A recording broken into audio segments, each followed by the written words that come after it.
now for the real stuff.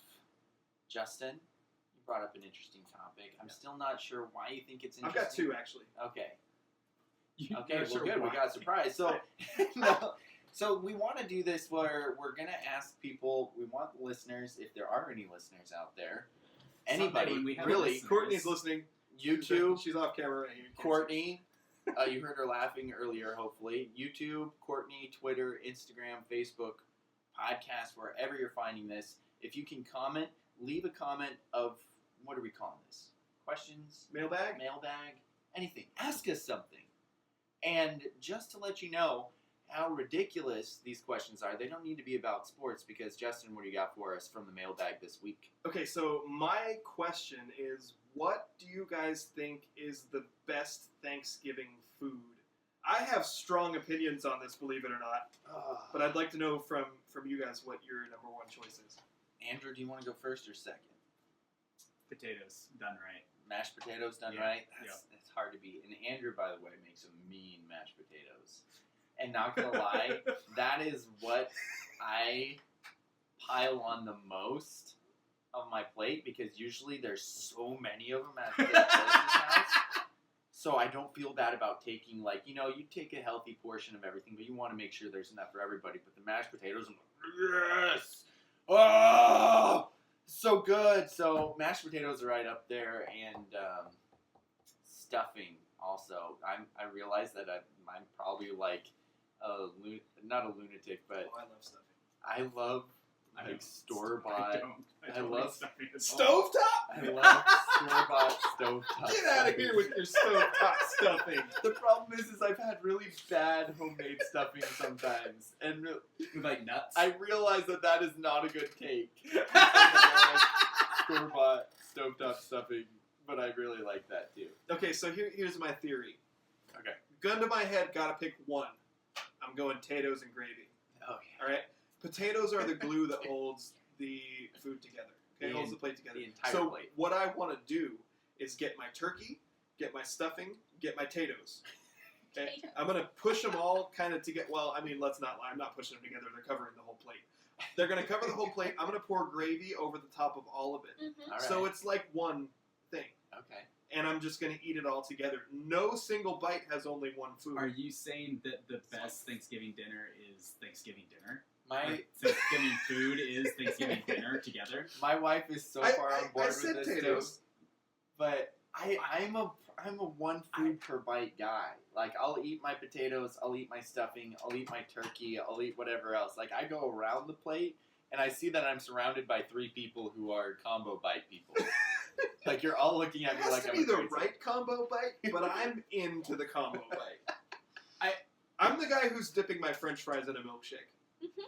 Okay, yeah. I want to change what I said to what Justin was saying though, because I did want to say Thanksgiving dinner is the best Thanksgiving dinner So food. you think I copped out? But no, well, yeah, you definitely copped out. But I didn't know we were allowed to cop out. It's There's no rules in the mailbag. He's a Lakers fan. Okay, I have one more question. Okay. This is important.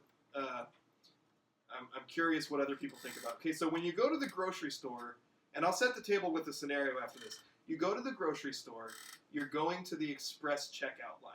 Okay? Okay. So, Following. number one, There's 15 items or less usually. 15 items or less. Do you count the items of the person that's ahead of you? And number two, how many items over is it acceptable to go? Now, let me give you the scenario, okay? Maybe like a month ago or so, we had a little get-together where you guys came over to my house and we enjoyed some scotch and pizza and watched a Thursday night football game. Yes. Right? Okay, Good so times.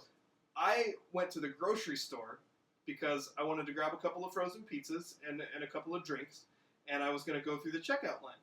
But I was in a hurry, okay? So I went to the express checkout line. The people in front of me had a mound of stuff. I counted the items.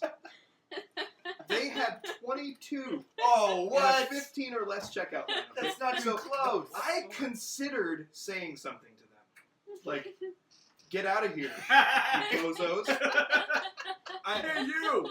I'm not afraid of confrontation. Get out. And I have to sometimes fight my instinct on things like that. So I did not say anything, and I waited very impatiently and gave them dirty looks the whole time. So from you guys, Just every item they put on the conveyor belt, you're like, yeah. But if I have 16, it's okay. It's like, so what is the amount it's acceptable to go over? I'm gonna say 0.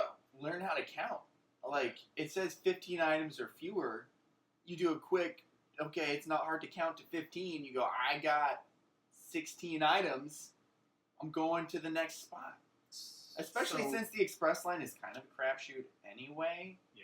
Because the checker didn't say anything. Like, Yeah, hey, you got 22 items, get the heck out of here. Yeah, but that's because they're busy checking other people. Like, if they already get, like, if you already get to them, it's just going to make it take longer for them to be like, oh, I scanned 22 items, you can get out. So they need to put an additional employee at every checkout line to count the items before you get to the express line. Exactly. Actually, they should just have one line that all the Open Express stands serve.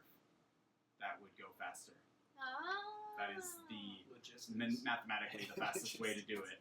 But why am I not surprised that you came up with the mathematical logistical best? I just know that it is. I didn't come up with This is an emotional argument. The other part of your question, though, I do count other people's items if it's close. If they got like 4 items, I guess I've already counted them to know they have 4 items. But if they don't have many, if they look like they have a lot, I'll start doing the little like. Oh, you're a bad person. 14. Well done. So what's the point where you say something to the person in front of you? I don't like conflict in that situation. Oh, yeah. So because it's not affecting someone else, I probably wouldn't say anything. I would just stare at the back of their head and be like, oh, at least I'm a better person than If you are. they turned around and looked at you, would you be like, what's wrong with you? Like a snarl? I'd just be like a grumpy face, like, oh my gosh, you really doing this You're right now? You're so passive-aggressive. I am. I am passive-aggressive unless it's on a sports court or field where you have seen me and he has big friends. Then you're aggressive. I think that's really interesting because I'm trying to think of a time that I have on purpose gone to an express lane, and I don't think I've ever actually been like, I'm going to go through the express lane. What I do what I do is I walk down the line of checkout places, looking at the people that are in line, and that's how I pick my spot. I do that too. So and also, if I know that a certain checker is fast or slow, then that also helps me too. Yeah. So I do a broad sweep of like, all right, what's going on here? This line might be a little better, but I know that that's a super fast checker. I'm going to go in that line. Yeah. Also, if it's people that look like they know how to pay with a card without taking 20 minutes and asking for help. Yeah, I'm gonna say if I see anybody getting their checkbook out, I'm gonna avoid okay, that but line. See, I've tried to play this game, and 90% of the time I'm kicking myself later going, dang it, I should have picked the other. I'm so bad at it. If I'm at the store with my wife, you can ask her. If I'm at the store with her and we're walking through, she'll be like, which line do you want to go to? And I'm like, I don't know, you pick. I'm always wrong. That's the way that goes. All right, I think that's going to do it for our show today. Thank you so much for listening if you made it all the way to what we're talking about now.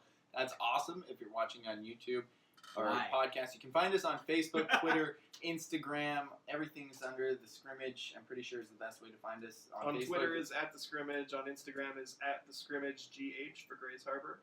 And I think Facebook, it's The Scrimmage Grace Harbor Radio. Something like that. And YouTube.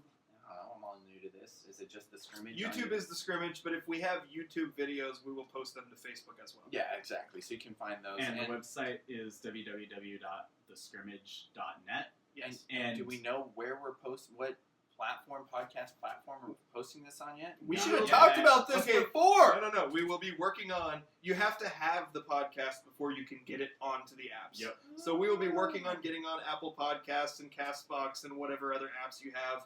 But for now, you'll be able to find us online. So you guys have talked about this before? Yeah, with you. Yes. You're part of that group chat, Daniel. Well, I'm just keeping with tradition and not knowing anything. But who knows? We'll probably talk some Seahawks, some high school sports, some other stuff, and maybe none of that next week. So we're back on Scrimmage. Thanks and good night. And that's the way to cookie crumbles. Every Sunday night. Every Sunday night. Stay classy, San Diego. Or Monday morning. I'm Ron Burgundy.